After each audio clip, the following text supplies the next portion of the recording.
I never asked to be born, and my parents never really wanted me either. My mom says she was young and foolish, madly in love with a guy who couldn't stay loyal. Before long, she found out she was pregnant. That baby was me, Rachel, the mistake. Mom wanted to get rid of me, but both sets of grandparents found out and stopped her. Back then, people didn't raise kids alone, so my parents got married, and I came along 11 months later, kicking and screaming. Dad never let me forget how I ruined his life. There goes my youth, he'd say every time he looked at me. To him, I wasn't a daughter. I was a burden, something holding him back from the life he thought he deserved. For 12 years, it was just the four of us in that tiny house.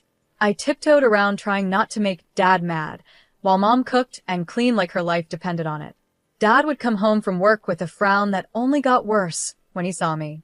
Then my little sister Olivia was born the miracle child, the one they actually wanted.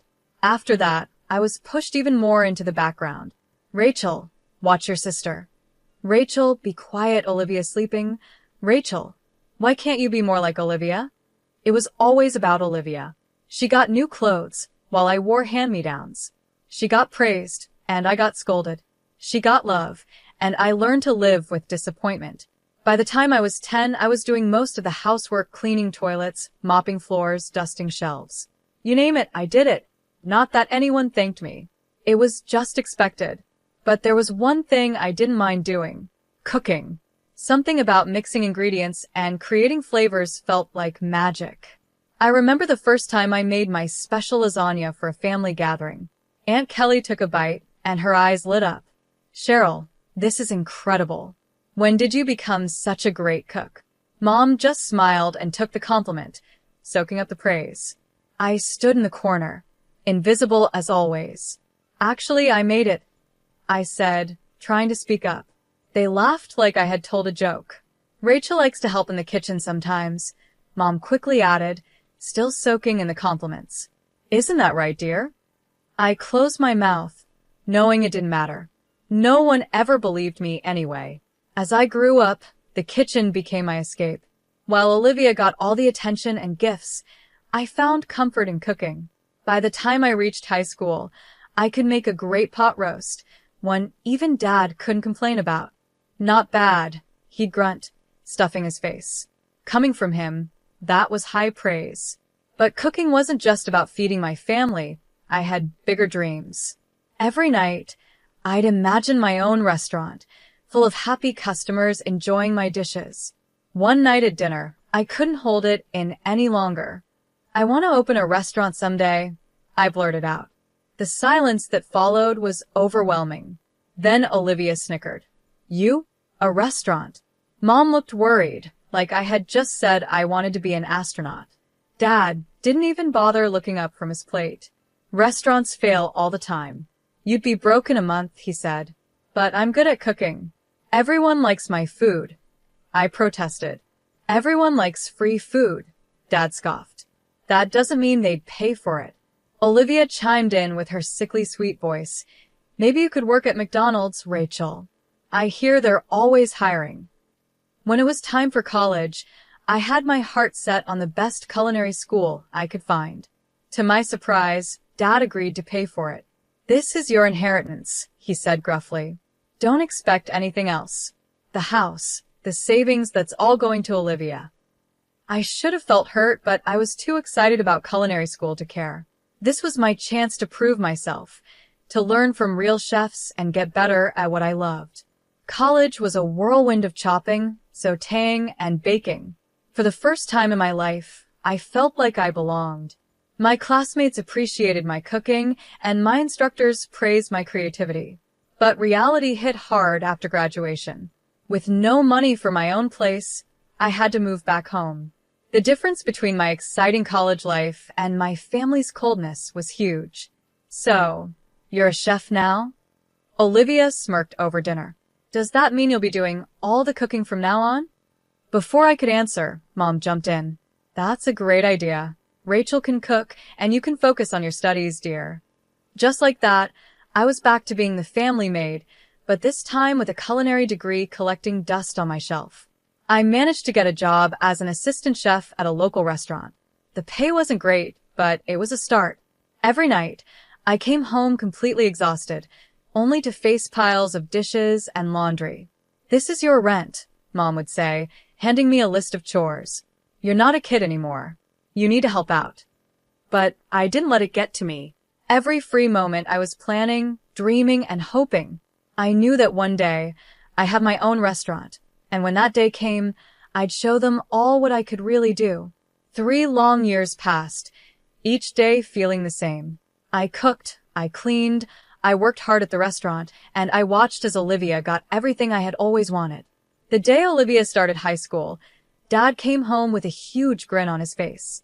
"Olivia, honey, come see what I got you," he called out. We all went outside, and sitting in the driveway, like a shiny slap in the face, was a brand new car. "A car? But I don't even know how to drive yet," Olivia said, eyes wide with surprise. Dad laughed and tossed her the keys. "You will soon enough.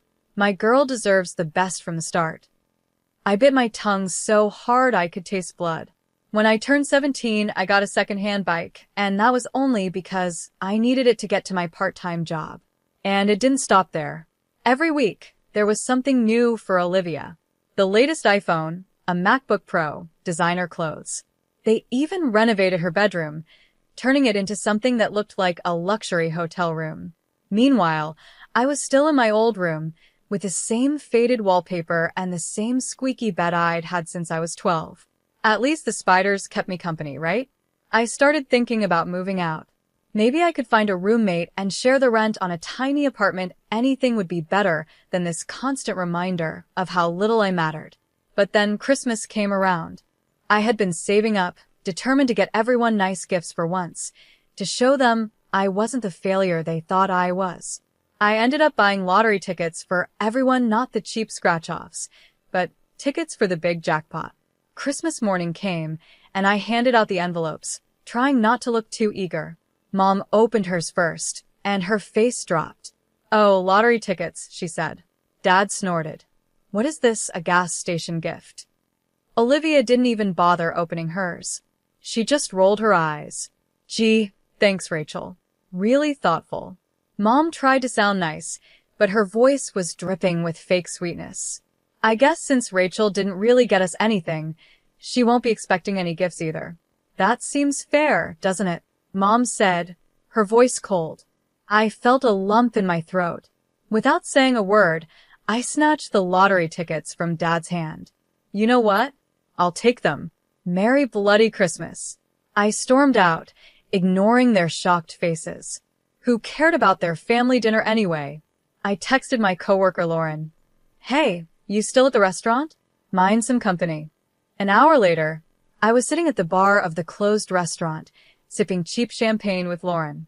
As the night went on, we swapped stories about horrible families and crushed dreams.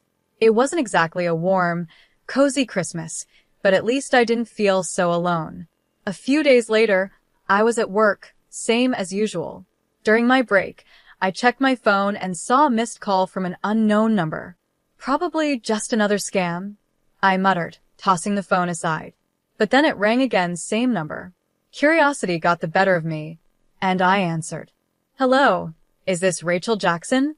a cheery voice asked. "Yeah, who's this?" "This is Kelly from the State Lottery Commission. I'm calling to inform you that you're holding a winning ticket." I almost dropped the phone. "What? Are you serious?" "Absolutely. One of your tickets matched all the numbers in the Christmas drawing. After taxes, your winnings come to $900,000. The world spun around me. In a daze, I headed home, my mind racing. This was it, my chance to finally open my own restaurant, to prove to everyone what I could do. I burst through the front door, unable to contain my excitement. "You won't believe what happened," I blurted out. They were all sitting at the kitchen table, staring at me like I had grown a second head. I won the lottery. One of the tickets, the one I was going to give Mom, it won $900,000 after taxes. For a moment, there was stunned silence. Then Olivia's shrill voice broke the quiet. "That money belongs to us," she screeched. "You bought those tickets as gifts for Mom and Dad. Anything that belongs to them belongs to me." It felt like a slap in the face. No, they gave the tickets back to me. They're mine, I said, trying to keep my voice steady. Mom and Dad exchanged a glance. Then Dad spoke slowly. Rachel, be reasonable. You live under our roof. You owe us. Now hand over that ticket. We'll take care of everything. I stepped back, my hand instinctively going to my pocket where the lottery ticket was. No, I said, surprising myself with how steady my voice was. This is my ticket, my win. I'm going to use it to open my own restaurant. Dad's face turned bright red. Now you listen here, young lady. No, you listen, I shouted, all the frustration from years of being treated like I didn't matter spilling out. I've spent my whole life being treated like I'm less than everyone else in this family. Well, not anymore. This is my chance, and I'm taking it. If that's how you feel, Mom said coldly, then you can get out of this house. Now. I looked at them, these people who were supposed to love me no matter what, and, in that moment, I saw them clearly for the first time.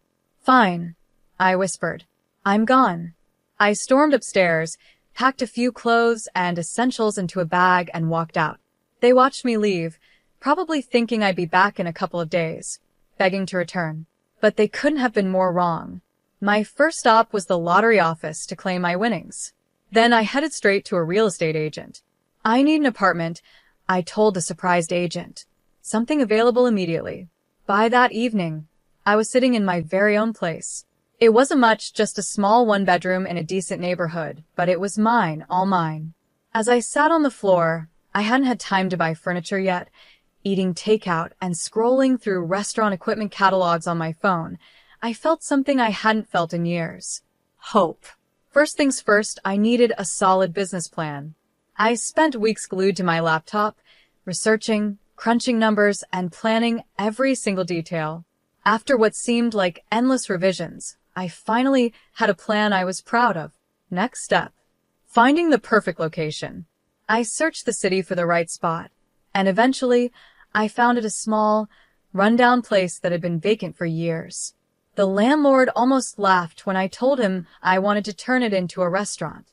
Good luck with that, sweetheart, he said with a chuckle, handing me the keys. The next 4 months were a blur of hard work. I hired contractors, chose every fixture, and personally scrubbed every inch of the place. It was tough, back-breaking work, but each blister and bruise felt like a badge of honor. Finally, opening day arrived. I stood in the kitchen, my kitchen, surrounded by the staff I had personally hired and trained. When the first order came in, a rush of excitement surged through me. Let's do this, I said, tying on my apron. The first few months were a blur. I worked 20-hour days, cooking, managing, and doing whatever needed to be done. Slowly but surely, word started to spread. People loved my food not just for the taste but for the care and creativity I put into every dish. I introduced a loyalty program for regular customers, offering them special discounts and first dibs on new menu items. It was a hit, and soon I had a core group of regulars who came in so often they felt like family. But I didn't stop there. I started a delivery service, partnering with local couriers to bring my food straight to people's homes. It was a risk at first. Keeping the quality high was tricky, but it paid off. Social media also became my best tool. I posted daily specials, behind-the-scenes videos from the kitchen, and talked with customers online. My follower count grew, and so did my customer base. 3 years in, I was finally turning a profit. It wasn't a huge amount, but it was something. I even started looking for a second location. Opening the second restaurant was easier. In some ways, I knew what I was doing this time, but harder in others. I couldn't be in 3 places at once, so I had to learn how to trust my staff and delegate responsibilities. We made it work, though, and 4 years after that, I opened my third location.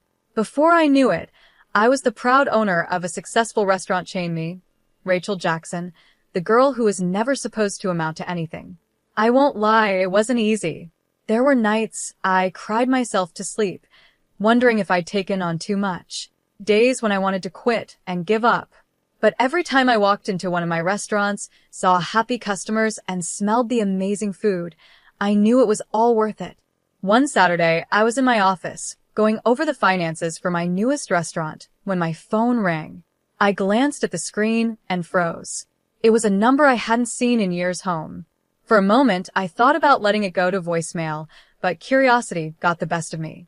I answered cautiously, "Hello?" "Rachel, it's Mom."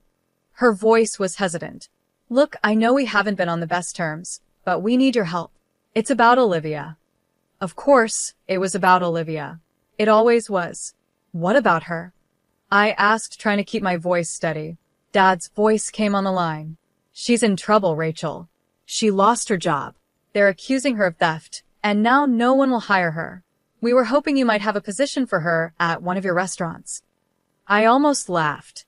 After everything they put me through, now they had the nerve to ask for a favor. But then I thought about Olivia. Despite everything, she was still my sister. "Let me talk to her," I said, and Olivia came on the line. Her voice was small and scared. "Rachel, I'm sorry for everything. I really need help." I closed my eyes and took a deep breath. "Okay," I said finally. "I'll give you a job, but listen, there's no special treatment. If you mess up, you're out." "Got it." "Yes. Thank you, Olivia said, her voice full of relief. The next morning, Olivia showed up right on time. She looked nervous, but determined. I started her off with some basic administrative tasks, slowly increasing her responsibilities over time. To my surprise, she took the job seriously. She paid attention during training, asked good questions, and never complained about the work. One night, as we were closing up, Olivia broke down. "I need to tell you the truth," she sobbed. "I didn't steal anything from my last job. My boss, he tried to force himself on me. When I said no, he fired me and spread rumors that I was a thief." I felt a surge of anger. "Why didn't you report him? Who would believe me over him?" Olivia wiped her eyes. "I was so scared, Rachel. I didn't know what to do." "I believe you," I said, pulling her into a hug. "And I'm going to help you, okay? We'll figure this out together." Over the next few weeks, I focused on teaching Olivia everything I knew about running the restaurant. She soaked up the information like a sponge, eager to learn and prove herself. As I watched her confidently handle a rush of customers one day, I felt both proud and uneasy. Olivia was turning out to be a quick learner and a hard worker, but a little voice in the back of my mind warned me not to let my guard down completely. At first, everything seemed perfect. Olivia threw herself into the job with more enthusiasm than I'd ever seen from her before.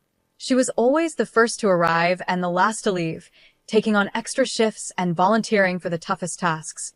But then I started hearing whispers. At first, I brushed them off as typical workplace gossip, but the rumors kept growing louder. One day, Paul, my head chef, pulled me aside. "I think you need to know something," he said. "Your sister, she's been saying things, stirring up trouble." A chill ran down my spine. "What kind of things?" I asked. Paul looked uncomfortable. "She's been telling people they're underpaid, saying you're keeping all the profits for yourself. She's even suggested they go on strike." I couldn't believe what I was hearing. "That's ridiculous. You all know how tight our margins are. I've always been open about the finances." "We know, boss," Paul reassured me. "None of us believe it, but there's more." He went on to tell me that Olivia had been claiming the restaurant rightfully belonged to her, saying I had somehow cheated her out of her share of the family money. It felt like a punch in the gut. After everything we'd been through, after I gave her a second chance, this is how she repaid me? That evening, I confronted Olivia, my hands shaking with anger and disappointment. "What the hell do you think you're doing?" I demanded. Olivia's face was blank, acting innocent. "What are you talking about, sis?" I told her everything I'd heard. To my shock, she just shrugged. "Oh, that," she said casually. "I was just testing the staff's loyalty, making sure they wouldn't turn on you. Looks like they passed with flying colors." I wanted to believe her really. I did, but something in her eyes, a cold and calculating glint, made me hesitate. Before I could say more, there was a frantic knock on my office door. Melissa, my assistant manager, came in looking pale and worried. "Rachel, we've got a problem," she said. "There's a big shortage in the cash register. Over $10,000 is missing." We spent hours going over the books, checking and rechecking everything. There was no mistake, a significant amount of money was gone. Only 4 people had access to the register: Melissa, Paul, and Olivia. I had known Melissa and Paul for years. They'd been with me from the start, through all the highs and lows. I trusted them completely. As if reading my thoughts, Olivia came up to me and whispered, "You know, I've noticed Melissa staying late a lot recently. And she did just buy that fancy new car." Watching Olivia walk away, I knew I had a big decision to make. I couldn't ignore this. There was too much at risk: my business, my reputation, and the livelihoods of my loyal employees. Late one night, after everyone had left, I installed hidden cameras around the cash registers. It felt wrong, like I was betraying my staff's trust, but I didn't have a choice. For days, I watched hours of boring footage, my eyes burning from staring at the screen. And then on the 5th night, I saw it. Olivia, moving quickly and secretly, opened the register. Her hands darted in and out, stuffing cash into her pockets. My heart sank. I couldn't bring myself to confront her, so I called the police. The next day, as Olivia was finishing her shift, 3 officers walked in. The look on her face shock, then anger said it all. She started thrashing around, knocking over tables and sending dishes crashing to the floor. "I deserve this money. I should be rich, not you. You stole my life," she screamed as the police took her away. I felt nothing, no sadness, no regret, just an emptiness where my love for her used to be. The next day, my parents stormed into the restaurant. Mom was crying, and Dad's face was red with rage. "How dare you?" Dad roared. "Your own sister. Drop the charges now." I stood my ground. "No. She stole from me. She needs to face the consequences." I pulled out my phone and showed them the footage of Olivia stealing. "Look," I said. "This is what your precious Olivia did. She's a thief." They watched the video, their faces going pale. But instead of understanding, their expressions hardened. "You set her up," Mom accused. "You've always been jealous of her." I couldn't believe what I was hearing. Jealous? Are you kidding me? You gave me nothing and expected me to be grateful. Well, I'm done. Olivia made her choices, and now she has to live with them. They ranted and raved, switching between threats and pleas, but I didn't back down. "Get out," I finally said. "Get out of my restaurant and get out of my life. If you don't leave now, I'm calling the police." They left, but not before Dad spat. "You'll regret this, Rachel. Mark my words." The trial was a nightmare. Olivia's tearful performance on the stand almost made me doubt myself. But then came a surprise witness, her former boss. He testified about how Olivia had pursued him aggressively, threatening to accuse him of sexual harassment when he rejected her. He also explained how she had stolen money from the company in retaliation. In the end, the jury found her guilty. As they led her away, she gave me one last look. There was no remorse in her eyes, only cold hatred. I haven't spoken to my family since that day. Sometimes, late at night, I wonder if I made the right choice. But then I look at what I've built, at the life I've made for myself, and I know I did. Standing in the kitchen of my newest restaurant, watching my staff prepare for the dinner rush, a sense of peace washes over me. This is my family now. This is my home. And nobody, not Olivia, not my parents, not anyone can take that away from me.